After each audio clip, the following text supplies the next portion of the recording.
Why actors aren't ugly anymore? Bill Murray was 33 when he shot Ghostbusters. That's right, boys. And in the 70s and 80s, this is... I just want to say that title for me is crazy. How are we saying that being ugly... No, not being ugly is a bad thing. What?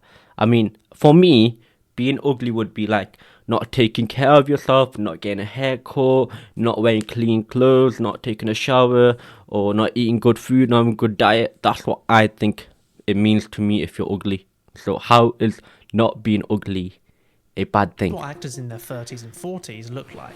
But something has changed since then. Because actors that age today don't look like this anymore. I lost my hand! They look like this. Or like this. Actors today need to have great hair, perfect skin, and be in flawless shape. Yeah, you know why? Because the new generation, which is my generation, because I am 23, I think I'm 23, I don't know, I forgot about my age. We take care of our health, you get me? Back in the day, people didn't give two fucks, mate. You get me? What we do, which is a good thing. They don't look like regular people anymore. They look like supermodels. This isn't every single actor, but it's clear there's been an overall change in how A-list performers look. And it's also how they're shown to the camera, like in low lighting and with more vibrant colours. They're surrounded by other people, and on an actual set, rather than a green screen. Everything's under control. Situation normal. You're probably going to say this is because of a wider trend of movies looking bland and flat nowadays, and things like bad lighting, dull colours, and the Netflixy look make basically everything in modern movies look worse. Wait, that's very colourful. Wait, let it come up. Wait. Make basically... This is colourful. You got yellow and you got red. Why did my head blank out? What? I forgot what colour Deadpool was for a second. I don't know why. Everything in modern movies. Am I weird? Worse. Maybe. Also, do I care? No. Cosmetic surgery. As my plastic surgeon always said. But if you look at movies from Is that before the Joker? millennia, it's hard to deny that the actors looked more like regular people. Keep it still back there, lady, or else we're gonna have to shoot you.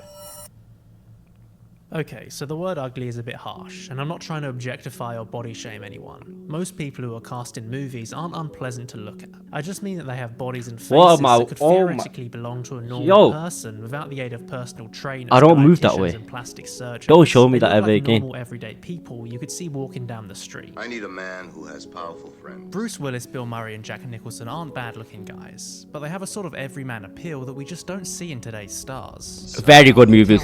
They have Part made of very this good is that movies. Today, people just generally look younger. Physical, clean, Age. 26. There's a Yo, great Vsauce video from a few years ago that goes into this in more detail. Look 50. Essentially, the clothes and overall style has changed, and combined with better medical care, nutrition, and less smoking, people are healthier and better looking. I started smoking when I was about 4. So here's a few age comparisons that highlight this in My action. mom was already dead then from lung cancer. Gene Hackman is 44. His moves alright. I've heard them. Actors in their mid-40s today look like this, Nicholas Cage is that his or name? like this. I think. There's quite a big difference. Just a little slap. Sylvester Stallone was 30 when he first shot Rocky. Look at his face. A comparable actor today would be Timothy Chalamet at 29. You young pop. But they play very different types of characters. If we want to be fair, Oh, by the way, what was his name? Shimley, whatever, blah blah, whatever name. He's got a new movie out, Dune 2, yeah, on Prime. I don't know. Should I watch it? I was gonna watch it, but you know what? You know what type of guy I am? When I click on a movie, and if the movie doesn't impress me within 10 seconds, I'm not watching the movie. let's compare two all-American action I don't know why I'm like stars. that. Glenn Powell, 35 in Twisters, and Bruce Willis, 33 in Die Hard. Robert Pattinson was 35 when he played Batman, and Michael Keaton was only 2 years older. Bruce Wayne. Are you sure? But Keaton has visible lines around his mouth, his hair has receded a bit, and he has a subtle 5 o'clock shadow that doesn't feel purposeful. But Pattinson, even though dressed up to look sleep-deprived and reclusive, has a chiseled jaw and perfect skin. Overall, he looks a lot younger. That's interesting. But there's something more at play than actors simply looking older in the past. Frank, they're not here for you. It's the kind of faces that have changed too. Weird Al Yankovic is on the What plane. was that? It's the everyman look, receding curly hair or imperfect skin. And it's because of these distinct features that characters had a stronger sense of personality just by looking at them. Do you have any hobbies? I collect spores, molds, and fungus. But before we continue, let's take a moment to thank today's sponsor, Opera Browser. With Opera's integrated tools, I can easily... No, we won't. We're not thanking no one because they're not paying me. They're not paying my bills, mate. I still don't get paid off YouTube. I'm still broke. But I might sit in here and complain about it now. If I ever Oh my lose god, track still of going? which Don't download Opera. Don't download Opera because they're not sponsoring me and they're not paying me a dime. in the description and the pinned comment. And now, back to ugly actors and aesthetic personalities. Do you have any hobbies? Yeah, making YouTube videos. In the opening of Once Upon a Time in the West, we meet 3 characters who don't survive the end of the scene. But they all have an interesting look. Al Mullock has long hair blowing across his face and vibrant blue eyes. Jack Elam has the long eyebrows and beard that goes down his neck. And then Woody Strode looks completely different, with a square jaw and a piercing look. From their faces alone, we can get a level of understanding to their character. It's hard to put into words, but we get a feeling that this guy is going to behave differently to this guy. And then compare them to the station manager. We can understand the dynamic just from the way they look. You can say this is down to great casting, and to some extent it is, but ultimately, it's just these guys' faces that carry the entire 15-minute opening. Oh, well, I suppose it'll be alright. It's the same with the heads of the 5 families in The Godfather. Oh my god, I They need all to look watch like this mob movie. bosses, but they have small differences in their appearance. I love mafia movies. How they style Mainly their because hair, I'm the from the type of hood. suit they wear, and how fat they are. All goes a long And way. maybe to kind tell of a bit us about their relatable character. He had to my all life. the judges and politicians in his pocket. And this isn't just limited to side characters. Even the leads in the past had a more interesting look. They didn't all look like supermodels. You look like 40 miles of rough road. This is people like Sissy Spacek, Leslie Nielsen and Cher. They simultaneously look like a normal person, but also have a unique look. Completely normal individual. Kurt Russell in Escape from New York was big, but in shirtless scenes his abs have little definition.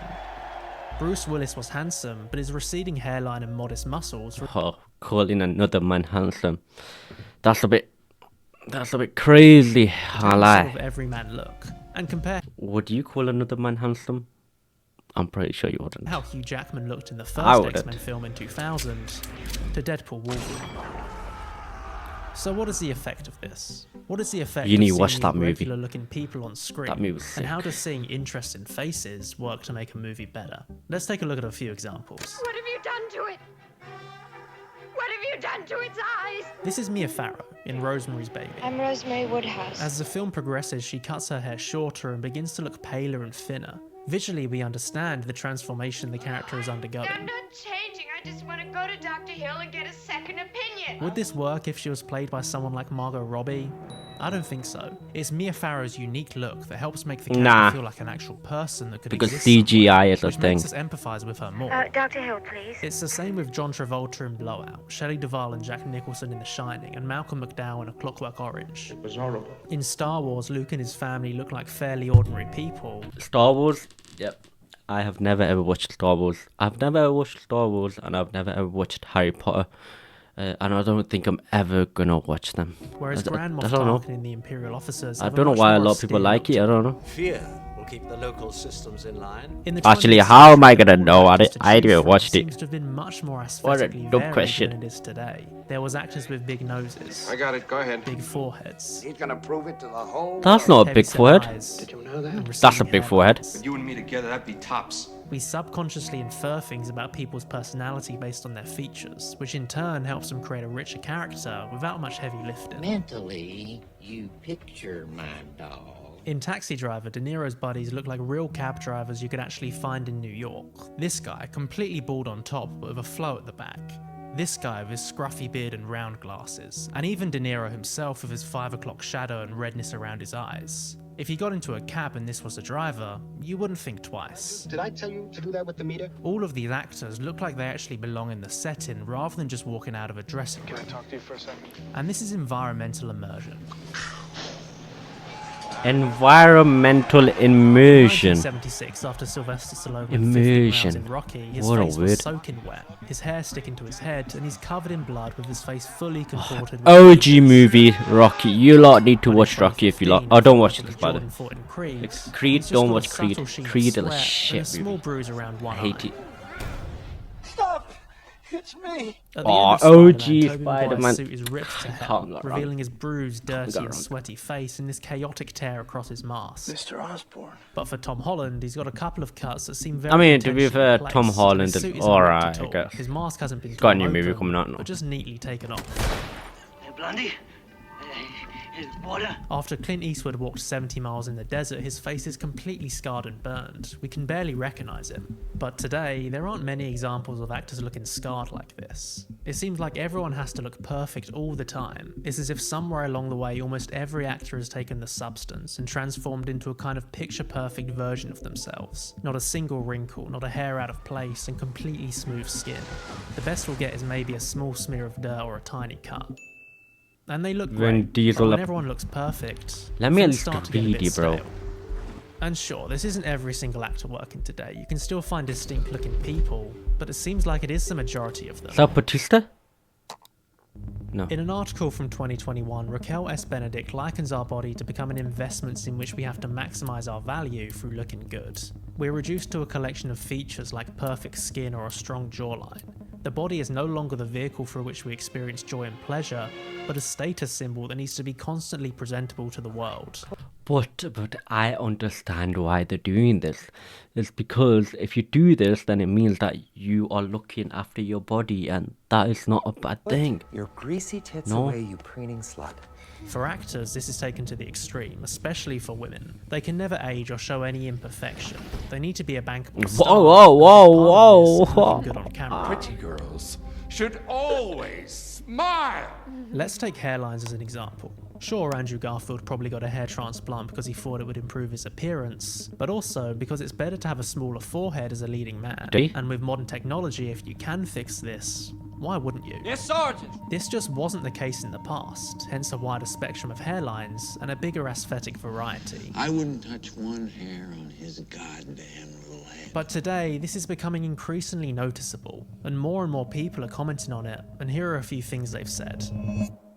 A few I miss actors having normal teeth, and then a picture of Tom Cruise from The Outsiders. Check this out, buddy. normal It's so teeth. annoying and just plain boring that everyone has the same teeth, the same body. I miss people looking different and interested. Restroom and make sure my hair is perfect. I watched Invasion of the Body Snatchers last night, and it stood out to me that while Sutherland is hot, he's also clearly in his 40s. Like, if Hollywood wanted to make a movie of a 40-something A-lister playing a middle-aged health inspector, who would they cast? Ryan Reynolds? Chris Evans? I got this. We no longer have leading men who are good-looking and charismatic, but also don't look like they wake up at 5 AM to hit the gym.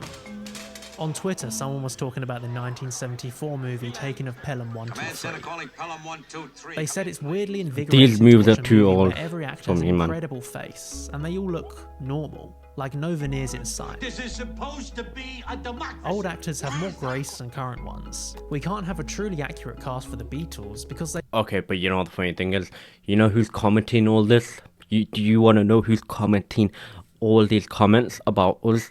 Yeah, or new generation, the old generation. Digital hater, bro. They just don't make weird, crusty-looking young men actors like that anymore. Digital I miss hating on us, casting bro. For no movies that reason. weren't We ain't all done nothing. A-listers or trying to be. Sometimes just having normal-ass people in your movie makes it feel more realistic.